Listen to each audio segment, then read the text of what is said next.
Ayun, magandang araw mga kabakyard. Ayan. So, ngayong araw na to magpa-vlog ulit tayo. Ito, dami nagre-request sa akin nung vitamins, ano. Ito, isi-share ko lang sa inyo to, pero pwede nyo gawin, no?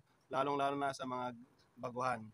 Kung ano po yung ibinibigay nating vitamins sa ating mga alaga during, alam mo na, sasabak natin sa exam, kailangan physically fit at mentally fit ang ating mga alaga. So mga kabakyard, ito ay 1 week cycle ng vitamins na siguradong magagamit ng mga newbie, ng mga baguhan, at sila ay hindi na rin basta-basta, no? So mga kabakyard, ang mga vitamins na ito ay tulad ng Promotor, Volplex QQ, Respigin, at Reload. Yan lang yung gamit ko mga kabakyard, no? Pag ako ay sumasali sa mga exam dyan sa gilid-gilid lang, no? Ano mga kabakyard, pero ito ginagamit ng mga big time mga kabakyard, no? So 1 week cycle, paano natin gagawin mga kabakyard? Panandalian vlog lang to. Ano? Una, ang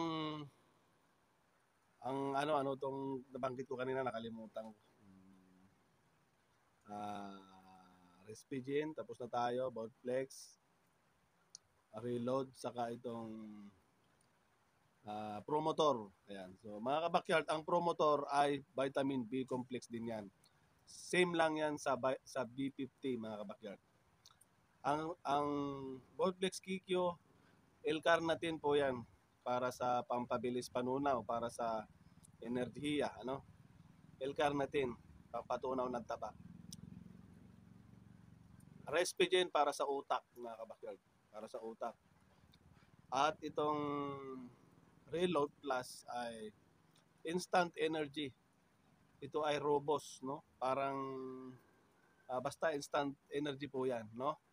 Parang naka-robust po yung inyong mga alaga diyan pagka nagbibigay tayo ng Reload.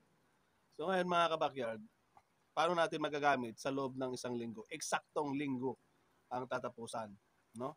So Lunes mga kabakyard, ang ibigay nyo Promotor, Lunes. Sa Martes, siyempre pahinga, walang vitamins, no? Merkules, bibigay tayo ng Volplex QQ. Huwebes, pahinga, no? Biyernes, magbigay tayo ng Respigin. Sabado, pahinga. At Linggo, Reload Plus mga kabakyard. Ayan, napakaganda na yan. Bago nyo dalhin yung inyong alaga, patakan nyo na ng Reload Plus sa araw mismo ng exam. Good na good mga kabakyard. Subukan nyo. So yun lang mga kabakyard. Okay. So yun lang mga kabakyard. 1 week vitamins na cycle na pwede nyong gamitin during sa inyong paghahanda, no? So sa 1 week pwede kayong magbigay, then another 1 week hindi kayo magbibigay. Pwede yun sa mga pre-con na ginagawa natin. So hanggang dito na lang mga kabakyard, at maraming salamat sa inyong patuloy na suporta. Sundan nyo lang ako sa Greggy Tinapigi